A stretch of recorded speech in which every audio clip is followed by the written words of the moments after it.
Election commission نے پیر کو تلنگانہ، راجستھان، مدھیہ پردیش، چھتیس گڑھ اور میزورام میں اسمبلی انتخابات کی تاریخوں کا اعلان کر دیا، جس میں چھتیس گڑھ میں 2 مرحلوں میں ووٹ ڈالے جائیں گے، جبکہ دیگر 4 ریاستوں میں ایک ہی مرحلے میں ووٹ ڈالے جائیں گے۔ تلنگانہ میں 30 نومبر کو ووٹ ڈالے جائیں گے اور 3 دسمبر کو نتائج کا اعلان کیا جائے گا۔ انتخابات کی تاریخوں کا اعلان کرتے ہوئے chief election commissioner Rajiv Kumar نے کہا کہ تلنگانہ میں 30 نومبر کو ووٹنگ ہوگی۔ اس کے علاوہ میزورام، مدھیہ پردیش اور چھتیس گڑھ میں 7 نومبر کو ووٹ ڈالے جائیں گے، جبکہ چھتیس گڑھ کے دوسرے مرحلے کے انتخابات 17 نومبر کو ہوں گے۔ راجستھان میں 23 نومبر کو ووٹنگ ہوگی اور سبھی ریاستوں کے نتائج 3 دسمبر کو جاری کیے جائیں گے۔ کانگریس حکمران ریاستوں میں ہوگی ذات پر مبنی مردم شماری، راہل گاندھی کا اعلان۔ مدھیہ پردیش، چھتیس گڑھ، راجستھان، تلنگانہ اور میزورام میں اسمبلی کے انتخابات کی تاریخوں کا اعلان ہو گیا۔ ان تاریخوں کے اعلان کے ساتھ ہی آج سے 5 ریاستوں میں مثالی ضابط اخلاق بھی نافذ ہو گیا۔ انتخاب کے لیے تاریخوں کے اعلان کے ٹھیک بعد دہلی میں کانگریس ورکنگ کمیٹی کی میٹنگ منعقد ہوئی، جس میں انتخاب سے جڑے ایشوز اور بی جے پی کو گھیرنے کی پالیسی پر تبادلہ خیال کیا گیا۔ میٹنگ کے بعد راہل گاندھی نے میڈیا سے خطاب کرتے ہوئے کہا کہ میٹنگ میں ذات پر مبنی مردم شماری کو لے کر تبادلہ خیال ہوا اور سبھی نے اس کی حمایت کی۔ راہل گاندھی نے ساتھ ہی بتایا کہ کانگریس کے وزرائے اعلیٰ اپنی اپنی ریاستوں میں ذات پر مبنی مردم شماری کرائیں گے۔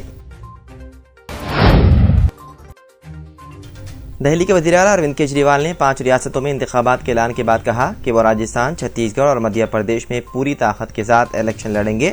کیجریوال نے کہا کہ ہماری پارٹی کی تینوں ریاستوں میں تیاریاں مکمل ہیں۔ ہم راجستھان، چھتیس گڑھ اور مدھیہ پردیش میں پوری طاقت کے ساتھ الیکشن لڑیں گے۔ پارٹی کے امیدواروں کی فہرست جلد جاری کی جائے گی۔ ہیرو موٹو کارپ کے چیف ایگزیکٹو آفیسر پون منجال کے خلاف ایف آئی آر درج۔ دہلی پولیس نے ہیرو موٹو کارپ کے چیف ایگزیکٹو آفیسر پون منجال اور کچھ دیگر عہدیداروں کے خلاف جعلسازی، دھوکہ دہی اور 5 کروڑ روپے سے زیادہ کے فرضی بل بنانے کے الزام میں ایف آئی آر درج کی ہے۔ منجال کے خلاف پہلے سے ہی انفورسمنٹ ڈائریکٹوریٹ منی لانڈرنگ معاملے کی جانچ کر رہی ہے، حالانکہ تازہ معاملہ اس سے متعلق نہیں ہے۔ بالی ووڈ کے بادشاہ شاہ رخ خان کو جان سے مارنے کی دھمکیاں مل رہی ہے۔ ان دھمکیوں کے تناظر میں ممبئی پولیس نے شاہ رخ خان کو وائی+ سیکیورٹی فراہم کی ہے۔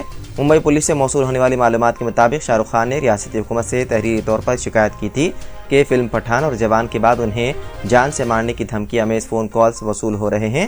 مہاراشٹر حکومت نے اداکار شاہ رخ خان کو مبینہ طور پر جان سے مارنے کی دھمکیاں ملنے کے بعد ان کی سیکیورٹی بڑھا کر وائی+ کر دی ہے۔ واضح ہے کہ قبل ازیں بالی ووڈ اسٹار سلمان خان کو بھی اس طرح کی دھمکیاں دی جا چکی ہے۔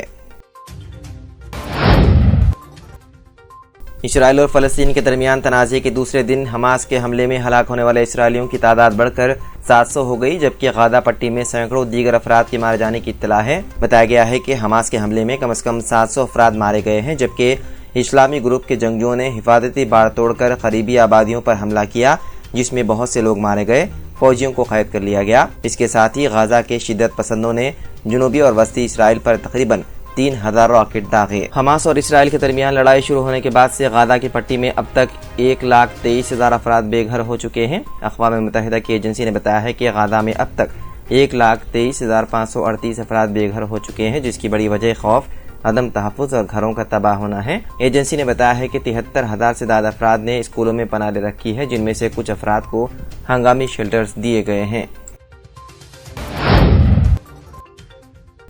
امریکہ نے فلسطینیوں کے خلاف جنگ میں اسرائیل کی مدد کے لیے فوری طور پر طیارہ بردار بحری جہاز روانہ کر دیا۔ رپورٹ کے مطابق اسرائیل کی مدد کے لیے بھیجی گئی فوجی امداد میں اسٹرائک گروپ کو روانہ کر رہا ہے، جس میں فورڈ طیارہ بردار بحری جہاز شامل ہے۔ امریکہ نے اسرائیل کی مدد کا اقدام اس لیے بھی اٹھایا ہے کہ بقول وائٹ ہاؤس حماس کے اسرائیل پر حملے میں کئی امریکی شہری بھی لاپتہ ہو گئے، جنہیں یا تو حماس نے قتل کر دیا یا اغوا کر لے گئے۔